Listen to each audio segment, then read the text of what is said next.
Hi, hey, and hello there. Behind here, and welcome back to the Comic High Ground.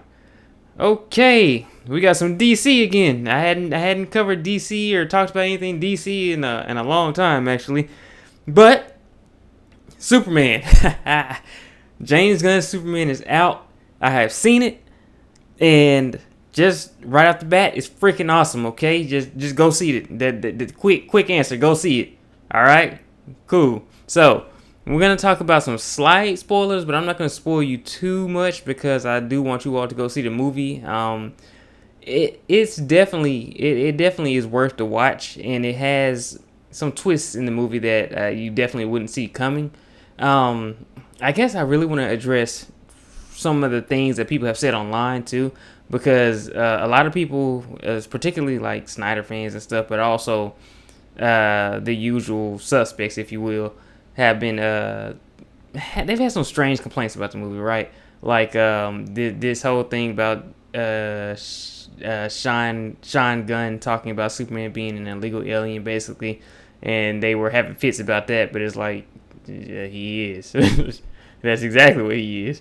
Superman doesn't have any paperwork, but I'm not gonna get into that. I'm not gonna get too far into the political aspect of this. But yeah, I mean, Superman is not born on Earth, let alone America. So yeah, but other things that they have complained about, like people have complained about like the emotion he shows, and particularly that scene where Lois is interviewing him. If you saw that when they released that scene in the trailer, um, I mean, Superman is supposed to be, he's human. That's the thing.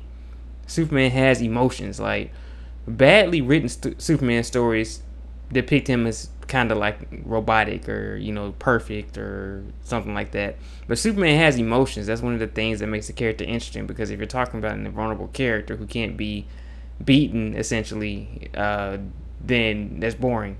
And when I was younger, I had that issue where I was like, Superman's not all that entertaining. I mean, it's always Batman. And while I'm still more so of a Batman fan now, they did a good job depicting Superman in this. And actually, it really puts you in the mind of the animated series, Superman from the '90s. I mean, to me, that's the level. That's what you're aiming for, something like that, or Christopher Reeves. And this movie does a good job of kind of capturing both in its own way. It definitely has, obviously has the musical score from the Christopher Reeves movies, but with their own little twist on it. But it has the charm of those movies while also being up to date, and it also kind of captures the animated series and how that Superman was too. Um, the movie, it like Crypto is a big part of the movie, and there's a lot of people who complain about that scene with Crypto jumping on Superman and everything. That's actually like the first scene in the movie, because the movie tells you that like 3,000 years ago, the first metahumans appeared, and then like 30 years ago, Superman landed on Earth, and then like 3 months ago, I'm sorry, 3 years ago, he announced himself as Superman to the world, and then it's like 3 weeks ago this war broke out, and then 3 days ago he interfered in it, and then 3 minutes ago he just lost for the first time, and then it shows him landing, and again that scene from the trailer. So again, without giving too many spoilers, like I said, David Cornsweet is a good Superman. Like he's a really good Superman. He captures, he kind of you don't see much of Clark, but he does capture the kind of awkwardness of Clark Kent, and then the confidence of Superman when he's speaking in his Superman voice. Because again, when he's doing that interview with Lois, he straightens up and he kind of changes his voice a little bit as he's talking to Superman, and that was cool because Christopher Reeves would do that. But you could tell he did his homework. Like I said, how he positioned or postured himself, how he walked, both as Clark and as Superman. He did his homework. Like you got to give him that much. He did a darn good job as Superman. So, and then Lois was Rachel Brosnan. she did a good job of portraying this type of Lois. I guess a modern day version of, I guess, the Lois we would see. Probably you could say she was similar to the one. And forgive me, I can't remember her name at the moment, but the Lois actress from the Christopher Reeves movies. I think she did like a good modern day version of her, and she kind of had the snark that we're used to from Lois Lane's.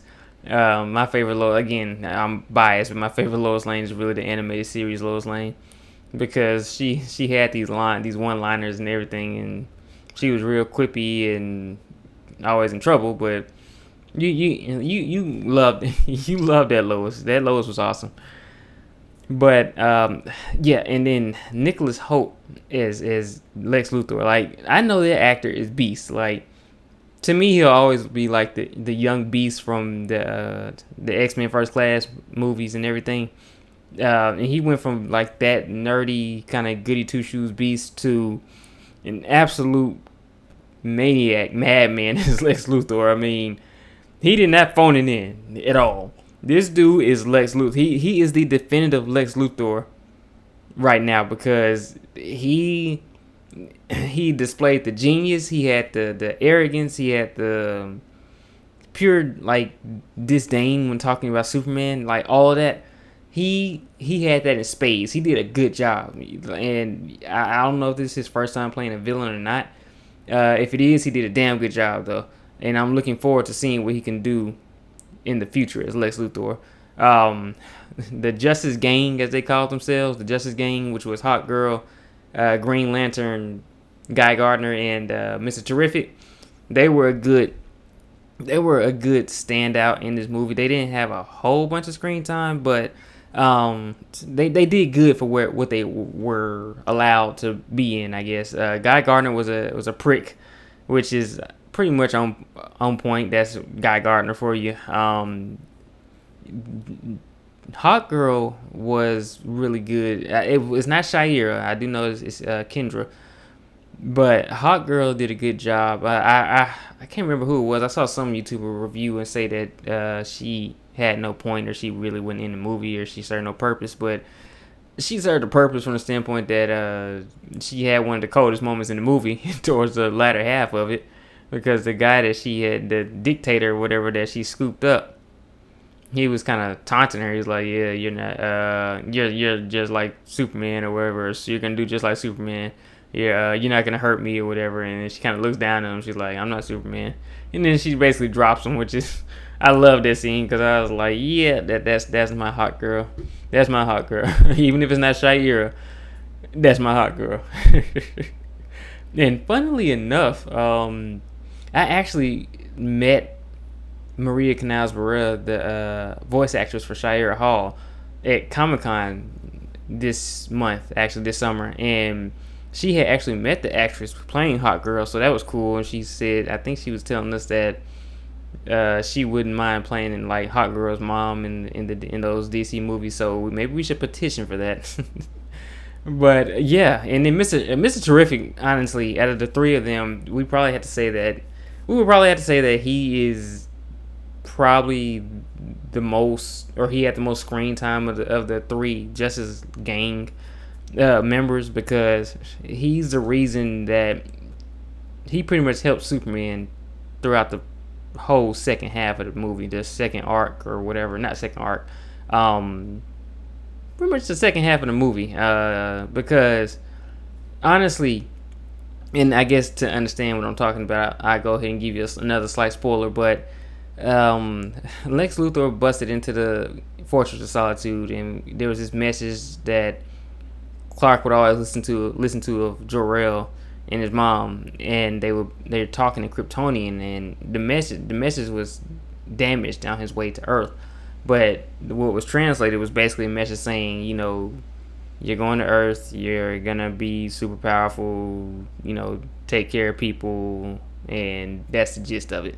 Be a good person, that kind of thing. But when Lex Luthor discovered the files and he was able to encrypt them, or not encrypt them, but get them translated, he found the damaged files and was able to get them translated. And it's basically, which is another point of contention, by the way, but it was basically that his parents continued to say, yeah, conquer Earth, have lots of women, and if they try to stand up to you, you know what to do. You know, take care of them. Get them on, get them on out. So that and that's why I chose this picture as the I guess what you see on the video, because this is that scene where he just finds that out because Lex Luthor basically he takes it to this show and it's premiered all on this major news broadcast. And of course, this is a scene from the trailer when the guy throws the can or whatever at Superman's head. But the thing is, and Superman immediately goes to, it has to be fake. But Mr. Terrific is like, well, no, there's a lot of tech people who know what they're doing. They wouldn't show this if it wasn't real. And so, of course, a lot of people have problems with that because it differs from the original Superman origin. They have a problem with this Superman's parents sending them like over there to do that, and they're talking about James Gunn being weird because they mention it. They mention harem like 2 or 3 times in the movie. But I mean, it's not that big a deal. For one thing, they didn't want to do the origin story. And with that, I imagine they also didn't want to give you the exact same story again, because at that point, I mean, you know what you're seeing already. So I didn't mind the change. In fact, I think that's a change that happened in the comics too. It made for even more of an interesting story because at this point you have Superman trying to grapple with that, and it just makes for a more interesting story. So he dealt with the guilt and trying to figure out, because in his head he's like, oh well, dang, I'm a bad person. They sent me to do bad things, and it's like, no, they didn't, dog. Speaking of dog, Lex Luthor kidnaps Crypto, which is that scene where Superman bursts into his office like, where's the dog, Luthor? And it just reminded me of the scene in Batman when he was interrogating Joker. Where's the trigger? But yeah. So the government calls for Superman to turn himself in, and he does. And turns out Lex Luthor had made or accessing like this pocket dimension where he was imprisoning people and everything. So Superman willingly turned himself in. Lois was worried about him. They had started kind of uncovering certain things about what Lex Luthor had did and what his plans were. So Lois went to the Justice Gang. Green Lantern and Hawkgirl really weren't going to help. Mr. Terrific, on the other hand, who apparently puts nanites in everybody that he knows without them knowing, so he can track them, has nanites in Superman, so he can track them down. And it's funny because when he mentions that, because Lois is like, do you put nanites in your friends? And he's like, yeah, everybody I know. And then Hawkgirl it shows Hawkgirl, she kind of looks down like, what the hell? And that was hilarious because they show Guy too. He has a look on his face, but Isabella Merced, I think I'm pronouncing her name right. That's Hawkgirl. Her reaction to that was hilarious. It was just perfect. But Mr. Terrific takes Lois to go find Superman. There's this really cool action set piece with him taking out everybody who's there because they think one person literally says, oh, he's just a smart one. And then he kicks everybody's ass at their camp. So that was cool. And then they get Superman out. Superman has kryptonite poisoning because I cannot remember the guy's name. He can transform his body into anything, like any elements and stuff like that. I cannot remember the guy's name. That sucks. Metamorpho. Yeah, he turns his hand into kryptonite as per Lex, and he's pretty much keeping Superman at bay in his prison. And this again, while Superman's captured in there, by the way, you really get to see how evil Lex is, because Lex has seen this person, this citizen that Superman spoke to, really. And they had like this one interaction in the beginning of the movie. So Lex Luthor, kidnapped him, and then put a gun to his head, and he was like, "Tell me what I want to know, Superman." Like, he just assumed Superman was working with the guy, and Superman really wouldn't. or didn't tell him anything, and then he was playing like Russian roulette. But the thing is, he pulled the trigger twice. He pulled it once, no bullet, and then he pulled it again, and then it was a bullet, and then Lex was like, "Oh, I thought that would have been longer." But point is, he didn't care. He was like, "Okay, well, all right, well, on to the next one." So, yeah, yeah. This Lex is he's definitely evil. He's definitely evil. And kind of crazy. But I guess the next point to talk about is the Ultraman, which I won't spoil. I guess who Ultraman is. I mean, I do kind of want y'all to see the movie, even though I spoiled a few things. But I won't spoil who Ultraman is, I guess. But there, you'll be able to figure it out. Just yeah, you'll be able to figure it out. You'll figure it out probably way before they actually show it. But the Ultraman fight was cool, and how they handled like Ultraman and him fighting Superman was cool, and how Superman beat him was awesome. So yeah, and then we have this nice tease towards the end of the movie when he's back in the Fortress of Solitude of Supergirl. I will go ahead and spoil that. You see Supergirl played by Millie Adcock, I think that's her name. I wasn't sure about it when they were talking about her playing Supergirl, but when I saw her in this, I was like, okay, yeah, you'll work, you'll work. So yeah, but that is my general thought. Like I said, I didn't want to harp too much or linger too much on like all the beats of the movie. I just wanted you all to kind of get like a quick synopsis, or not even a synopsis. I guess I just wanted to tell you some of the high points that I liked in the movie and what I thought of it. And I'll say this: I'm a huge Marvel guy, but Superman was better than Thunderbolts.